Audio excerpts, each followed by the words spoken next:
ராகு கேது இப்போ மீனத்திலிருந்து ராகு கும்பத்துக்கும் கேதுலேருந்து கேது கண்ணில இருந்து சிம்மத்துக்கும் போகிறாரு. முதல்ல இந்த ராகு கேது பயிற்சி யார் ரொம்ப முக்கியமாக பார்க்கணும் தெரியுமா? ராகு தசை, ராகு புத்தி, ராகு தசையில், அதாவது ராகு தசை நடப்பவர்கள், ராகு புத்தி நடப்பவர்கள் ரொம்ப முக்கியமாக பார்த்துக்கணும். கேது தசை நடப்பவர்கள், கேது புத்தி நடப்பவர்களுக்கு ரொம்ப பார்த்துக்கணும்.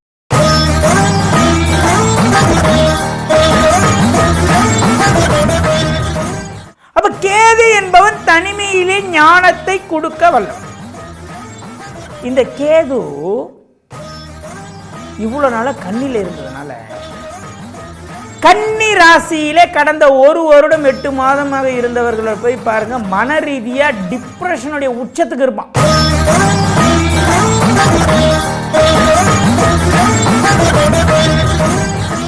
பொதுவாகவே சிம்ம ராசிக்காரங்க தனிமை தான் சொல்லுவாங்க. அவங்க சொல்லுவாங்க புகழ் பெற்றவங்க, ஷைன் ஆகிறவங்க, மீடியா லைனு, பத்திரிகை துறை, சும்மா சிம்ம ராசிக்காரங்க தனிமை தான். அதில் மக நட்சத்திரம் தான் 100% தனிமை, அதில் எந்த மாற்றமும் கிடையாது. ஏன்னா தனிமைக்கு உண்டான இடம்.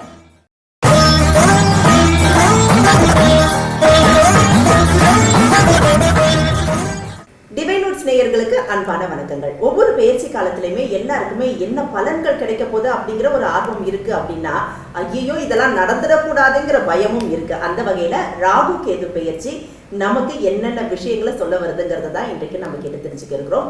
இது குறித்த விளக்கங்களை தரதுக்காக நம்மிடையே இணைந்திருக்கிறாங்க வாஸ்து நிபுணர் மற்றும் ஜோதிடர் சம்பத் சுப்பிரமணியம் அவர்கள். வாங்க சார், வரவேற்கலாம். வணக்கம் சார். வணக்கம் மேடம். சார், ராகு கேது பயிற்சி, ஒவ்வொரு பெயர்ச்சிக்குமே ஒரு சில பலன்கள் ஒரு சில குறிப்பிட்ட ராசிகளுக்கு ரொம்ப நல்லா இருக்கு, ஒரு சில குறிப்பிட்ட ராசிகளுக்கு ரொம்ப மோசமா இருக்கு. அதுல நம்ம ராசியை வந்துருச்சுன்னா முடிஞ்சிச்சு, அவ்வளவுதான். அப்படியே தலையில கை வச்சுட்டு உட்கார்றவங்க உட்கார்ந்ததுதான், அதுக்கப்புறம் எதையுமே செய்ய மாட்டேங்கிறாங்க. இந்த ராகு கேது பயிற்சி எப்படி இருக்கு? ராகு கேது இப்போ மீனத்திலிருந்து ராகு கும்பத்துக்கும் கேதுலேருந்து கேது கண்ணில இருந்து சிம்மத்துக்கும் போகிறாரு. முதல்ல இந்த ராகு கேது பயிற்சி யார் ரொம்ப முக்கியமாக பார்க்கணும் தெரியுமா? ராகு தசை, ராகு புத்தி, ராகு தசையில், அதாவது ராகு தசை நடப்பவர்கள், ராகு புத்தி நடப்பவர்கள் ரொம்ப முக்கியமாக பார்த்துக்கணும். கேது தசை நடப்பவர்கள், கேது புத்தி நடப்பவர்களுக்கு ரொம்ப பார்த்துக்கணும். ஆனால் எல்லாருக்கும் வேலை செய்தாலும் தசா புத்தியில் ராகு கேது இருப்பவர்களுக்கு முதல் முக்கியத்துவம். இன்றைக்கி காலைல 100 பேருக்கு நாங்கள் இலவசமாக சைக்கிள் கொடுக்குறோம், அதில் முதல் வரும் 10 பேருக்கு முன்னுரிமைன்னு சொல்கிறாங்களா? அதுமாரி அந்த தசா புத்தி நடக்கிறவங்களுக்கு முன்னுரிமை, அடி கன்ஃபார்மு. தசாபுத்தி நடக்கிறவங்களுக்கு எக்ஸ்ட்ரா 2 அடி விடும், அதுதான் உண்மை. ராகு தசை இல்லை ராகு புத்தி நடப்பவர்கள், கேது தசை கேது புத்தி நடப்பவர்களுக்கு இப்போ உதாரணத்துக்கு சொல்கிறேன், புரிகிற மாதிரி சொல்லணும். எது சொன்னாலும் நம்ம ஆளுங்களுக்கு. ஏன்னா நம்ம பாட்டு பாடலாம், ஜோதிடத்தில் 3000 பாடல்கள் கிடைக்கிறது, ஜோதிட நூலில் எவ்வளோ இருக்குது. பாட்டு மூல நூலில் இருக்கக்கூடிய அர்த்தங்கள் தெரியாத வார்த்தைகள்லாம் சொல்லி பேசுகிறதுனால மக்களுக்கு புரியாது. 5ஆம் அதிபதினு சொன்னால் புரிய போகுது, பஞ்சமாதிபதினா கொஞ்சம் யோசிப்பாங்க, கேந்திராதிபதியை யோசம் பெற்று இப்படிலாம் பேசினா புரியாது. அப்போது இயற்கையாக நம்ம பாமர ஏழை மக்களுக்கு, நம்ம மிடில் கிளாஸ் ஃபேமிலிக்கு, அப்பர் மிடில் கிளாஸ் ஃபேமிலிக்கு, ஒரு ஹை கிளாஸுக்கு, யாருக்கு பார்த்தாலும் ஒரு விஷயம் புரிகிற மாதிரி நம்ம சொல்கிறோம். அதுதான் நம்மளோட நோக்கம். நம்மளுடைய ஒரே நோக்கம் என்ன தெரியுங்களா? ஏதோ ஒரு கிராமத்தில் டவர் கிடைக்காத ஊரில் 249 ரூபாய்க்கு ரீசார்ஜ் பண்ணிவிட்டு நெட்டு சுற்றுற டைமில் தள்ளி தள்ளி ஒருத்தன் வீடியோ பார்த்துன்னு இருப்பான், என் வாழ்க்கை இந்த வீடியோவில் மாறிடாதான்னு. அவன் வாழ்க்கை மாறினால்தான் நம்ம வெற்றி. அதுதான் ஒரு ஜோதிடனோட வெற்றி. ஒரு குக்கிராமத்தில் இருக்கக்கூடிய ஒருவனுக்கு வாழ்க்கை மாறணும்னு சொல்லிட்டு தான் நான் இங்கே கத்தினுக்கிறேன். மாறும், அதில் எந்த மாற்றம் இல்லை. அதுக்காக அனுப்பப்பட்ட ஒரு படைப்பாக நான் என்னை பார்க்கிறேன். அப்போது இந்த கேது என்பவர் யார்? பொதுவாகவே ஜோதிடத்தை நுணுக்கமாக பார்க்கணும். இப்போ முடினா கேதுன்னு சொல்லுவாங்க, கிடையாது. அது உள்ள ராகும் இருக்குது. விரிச்சி போட்ட முடினா கேது, பின்னல் போட்ட முடினா ராகு. ராகு. துணியை வெட்டி 2ஆ கீச்சா கேது, கீஞ்ச துணியை 1ஆ தையல் வச்சா ராகு. இன்னும் இதை விட டெப்த்தாக போவோம், சும்மா ஒரு அவுட்லைன் சொல்கிறேன். அப்போது கேது என்பவர் பிரிப்பவர், ராகு சேர்ப்பவர். தப்பான அளவோட சேர்த்துரு. கணவனை மனைவி பிரிச்சா கேது, வேற ஒரு மனைவி கூட சேர்த்தா அது ராகு. ராகு தப்பு தப்பாவும் சேர்ப்பாரு, கேது நல்லா இருக்கிறதையும் பிரிப்பார். கணவனு மனைவி ஒரு நல்ல உறவு, அதை பிரிக்கிறது கேது. வேற ஒரு மனைவி கூட தொடர்பு இருக்கிறது தவறு, அதை சேர்க்கறது ராகு. இவர் என்ன செய்யறாரு? ஆப்போசிட்டாக ராகு. அப்போ இந்த கேதுன்னா பிரிப்பது. பிரித்தால் என்ன கிடைக்கும்? ஞானம் கிடைக்கும், அனுபவம் கிடைக்கும். உறவுனா என்ன அப்படின்னு எப்போ கற்றுப்பீங்க? பிரிஞ்சு போனால் தான் கற்றுப்பீங்க. அப்ப கேது என்பவன் தனிமையிலே ஞானத்தை கொடுக்க வல்லவன். இந்த கேது இவ்வளவு நாள கன்னியில் இருந்ததுனால கன்னி ராசியிலே கடந்த 1 வருடம் 8 மாதமாக இருந்தவர்களை போய் பாருங்க, மன ரீதியா டிப்ரெஷனுடைய உச்சத்துக்கு இருப்பான். ஏன் தெரியுங்களா? கேது என்பவன் தனிமை. அவன் சந்திரனை கிராஸ் பண்ணும்பொழுது தனிமையை கொடுப்பான். கேதுன்னா அவப்பேரை ஏற்படுத்துவான், கெட்ட பேரை ஏற்படுத்துவான், ஞானத்தை கொடுப்பான், இழப்புகளை கொடுத்திருப்பான். அப்போ இந்த கன்னியில சனி என்ற ஒரு கிரகம் இருந்த நிறைய பேருக்கு வேலை போயிருக்கும். கன்னி என்ற ஒரு வீட்டில் சனி என்ற ஒரு கிரகம் இருக்கும், நிறைய பேருக்கு வேலை போயிருக்கும்.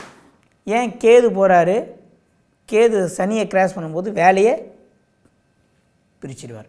இதுவே ஒரு ஜோதிடனாக இருந்தால் ஞானத்தை அதிகமாக கொடுப்பார். சனி கேது சேர்ந்தா ஜோதிடன் சாமியார். அப்போ ஒரு பலனை எடுக்கும்போது பல ஆங்கிள் நம்ம யோசிக்கணும். இந்த ராகு கேது பயிற்சி 2025 மே மாதத்தில் வரக்கூடிய இந்த ராகு கேது பயிற்சி சிம்மத்துக்கே போகக்கூடிய கேது சிம்மத்திலே உங்களுக்கு என்ன கிரகம் இருக்கிறதோ அந்த கிரகத்தை பாதிக்கும். அந்த கிரகம் உங்கள் லக்னத்துக்கு எந்த அதிபதியோ அந்த வீட்டை பாதிக்கும். இதில் எந்த மாற்றமும் இல்லை. சார் சிம்மத்தில் எனக்கு சூரியன் சார், ஓகே, எனக்கு சூரிய தசை நடக்குது சார், அப்பாவுக்கு ஆபத்து. அரசியலில் இருக்கேன் சார், அரசியலில் ஆபத்து. சார் வேறு எனக்கு அப்பா இல்லை, அரசியலில் இன்ட்ரெஸ்ட் இல்லை சார், இப்போ என்ன நடக்கும்? உனக்கும் மேலதிகாரிக்கும் பிரச்சனை நடக்கும். சரி சார், நான் சொந்த தொழில் பண்ணுறேன் சார், எனக்கு மேலதிகாரியே இல்லை சார், உனக்கு எலும்பு பிரச்சனை வரும்.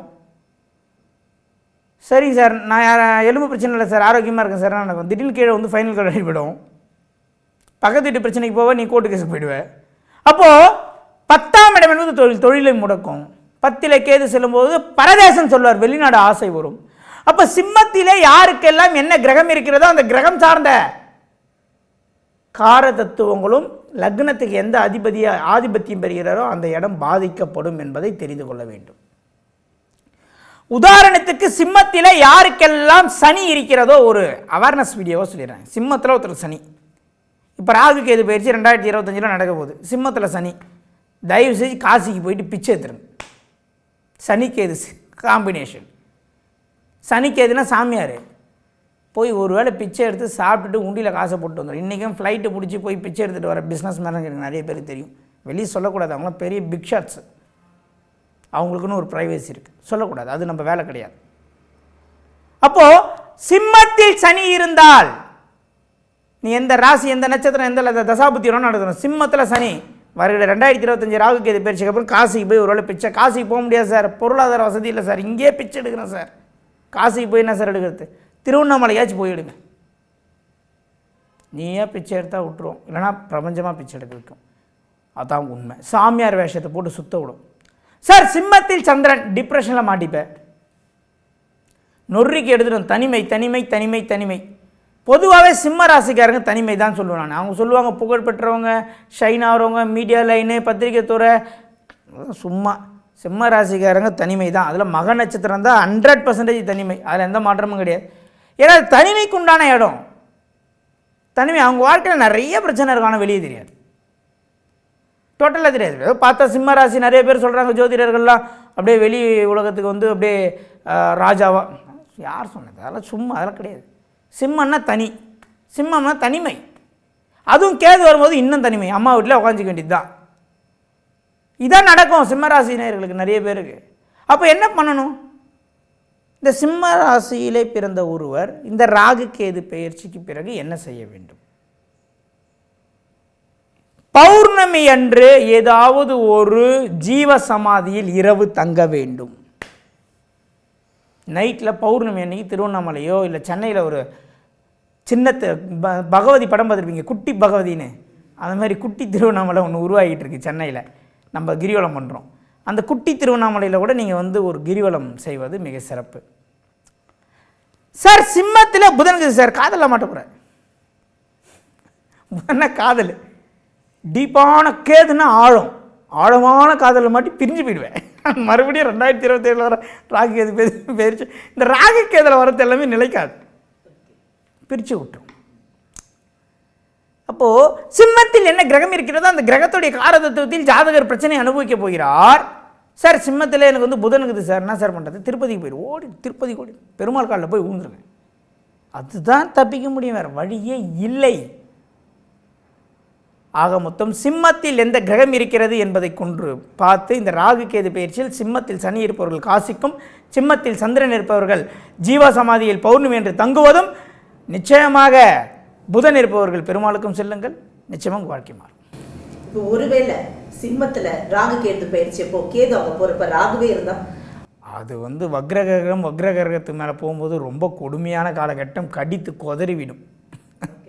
சிம்மத்தில் ராகு இருந்ததுன்னு நீங்கள் இவர் கேது.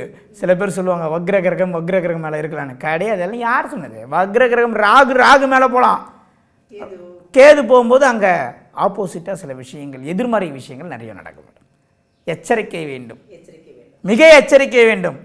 அபாயம் யாரும் வராதீங்க போர்டு வச்சுருப்பாங்க தெரியுமா, மண்டவோட போட்டு 2 கிளாஸ் வச்சு, அந்தமாரி எச்சரிக்கை வேண்டும். அனைத்தையும் தாண்டி ஒரு மனிதன் ஜெயிக்க வேண்டும் என்றால் நிச்சயமாக இந்த ராகு கேது பயிற்சி கண்டிப்பாக. சிம்மம் என்பது காலபுருஷனுக்கு 5 கேது வருகிறார், பூர்வ புண்ணியத்தில் வருகிறார். குலதெய்வத்துக்கு போய் நைட்டு தங்கி அபிஷேகம் பண்ணுங்கள். அபிஷேகம் பண்ணி குலதெய்வத்தோடைய காலில் விடுங்க. குலதெய்வத்தில் இருக்க பூசாரிக்கு வஸ்திர தானம் செய்யுங்க, நிச்சயமாக தப்பிப்பீங்க. சூப்பர். ஏன்னா ஒரு பயம் இருந்தாலும் அந்த பயத்தை தவிர்க்கிறதுக்கான வழிமுறைகள் என்ன அப்படிங்கிறத அழகா சொல்லிட்டீங்க. கேது போறாரு சிம்மத்துக்கு அப்படின்னு சொல்லிட்டு பயந்துட்டு இருக்கிறவங்களுக்கு என்ன கிரகம் இருந்தா என்ன செய்யணுங்கிறதையும் நம்ம நேயர்களுக்காகவே சொல்லியிருக்கீங்க. எல்லாரும் ஃபாலோ பண்ணுவாங்க நான் நம்புறேன். நல்ல தகவல்களை நம்ம நேயர்களுக்காக சொன்னதுக்கு ரொம்ப நன்றி. நன்றி மேடம். இன்றைக்கு ராகு கேது பயிற்சியில கேது குறிப்பிட்ட சிம்ம ராசிக்கு போகும்போது என்ன பலன்கள் அப்படிங்கிறத பார்த்தோம். அடுத்து ராகு பார்க்கணும் இல்லையா? வாங்க மீண்டும் நாளை இதே நிகழ்ச்சியில் சந்திக்கலாம். நன்றி, வணக்கம்.